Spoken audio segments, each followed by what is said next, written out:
मशाल जुलूस निकाला जा रहा है। जागरूकता रैली निकाली जा रही है। ये रैली जयपुर से सीकर के लिए रवाना हो रही है। आंदोलनरत डॉक्टर्स की ये रैली, जिसमें 150 से ज्यादा डॉक्टर्स शामिल हैं। जयपुर से सीकर तक का सफर ये रैली के जरिए किया जाएगा और रास्ते में मिलने वाले लोगों को आरटीएच पर जो इनका पक्ष है वो बताने की कोशिश करेंगे। सरकार ने आरटीएच की तमाम खूबियां लोगों को बताई हैं। इनकी कोशिश रहेगी जो ये आरटीएच को लेकर सोचते हैं या इन्हें आरटीएच को लेकर जो लगता है वो जनता को बताया जाए। क्योंकि आप देखिए इस आंदोलन में हालांकि डॉक्टर्स का तो कारवां इनके साथ जुड़ा था, लेकिन वो भी धीमे से उन्होंने अपने हाथ वापस खींच लिए, जिसके बाद अब निजी अस्पतालों के डॉक्टर्स अकेले पड़ रहे हैं। और ऐसे में उम्मीद है कि अगर जन समर्थन जुटाते हैं तो हो सकता है उनकी बात को सरकार गंभीरता से ले। जन समर्थन चूंकि अब तक इन्हें नहीं मिला है, ऐसे में जन समर्थन जुटाने की कड़ी में ये रणनीति बनाई गई है। और ज्यादा जानकारी के लिए हम सीधा रुख करेंगे सहयोगी सौरभ का। सौरभ, अब तक जन समर्थन का ना मिलना और अब जन समर्थन की तलाश में ये जागरूकता रैली निकालना समझ में आता है।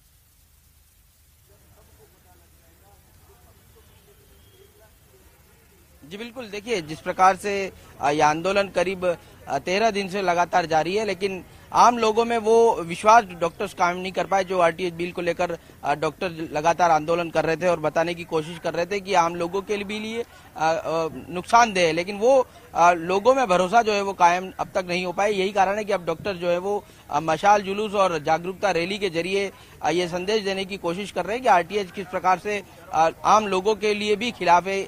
मशाल जुलूस जो है वो जयपुर के जेएमए से जो है वो निकल चुका है और सीकर जो है वो पहुंचेगा। इस दौरान अलग अलग गांवों में जो है वो आरटीएच बिल को लेकर न सिर्फ जानकारी दी जाएगी बल्कि भ्रांतियां दूर करने की कोशिश जो है वो की जाएगी। लेकिन एक बात यहाँ पर यह भी स्पष्ट होती हुई नजर आ रही है कि जो सरकार जिस स्टैंड पे कायम थी कि बिल जो है वो वापस नहीं होगा, सरकार अभी भी उसी पर ही जो है वो कायम है। और जिस प्रकार से आज पीसीसी चीफ से जो है वो डॉक्टर्स की मुलाकात हुई है और उसके बाद डॉक्टर्स को अधिकारियों से मिलने को लिए कह दिया, यानी जो पहले दिन जब जहां आंदोलन खड़ा था, आंदोलन अभी भी वहीं खड़ा है।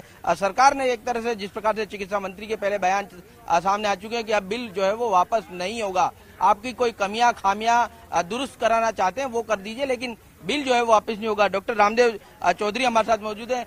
डॉक्टर साहब, ये रैली का मकसद बता दीजिए पहले। आज हमने पोल खोल आरटीएच महारैली, जिसमें मशाल जुलूस के साथ में जयपुर से रवाना होगी और गांव से होती हुई सीकर तक पहुंचेगी 4-5 बजे तक। और हम आमजन को बताना चाहेंगे कि कैसे इस बिल के रास्ते आपकी जो सुविधाएं थी, स्वास्थ्य की सुविधाएं जो दोनों स्कीम्स के तहत फ्री में मिल रही थी, गुणवत्तापूर्ण मिल रही थी, उसको भी पिछले 15 दिनों से सरकार ने छीन लिया है। और यदि ऐसे ही जिद में अड़ी रही तो ये परमानेंट छीन जाएगा। आप कह रहे हैं नो आरटीएच, लेकिन अब लगता है कि आप तो बैकफुट पर आ गए। अब चर्चा कर रहे हैं, पहले बिल्कुल आरटीएच के खिलाफ थे और अब संशोधन, दुरुस्त, कमियां खामियां, इन पर चर्चा हो रही है। नहीं, आप शायद गलत समझ पाए। हम तब भी यही कह रहे थे कि आप कानून वापस लीजिए और आज भी हम यही कह रहे हैं। रोल चलिए, शुक्रिया सौरभ, अब हम जानकारी के लिए। कोटा से बड़ी खबर।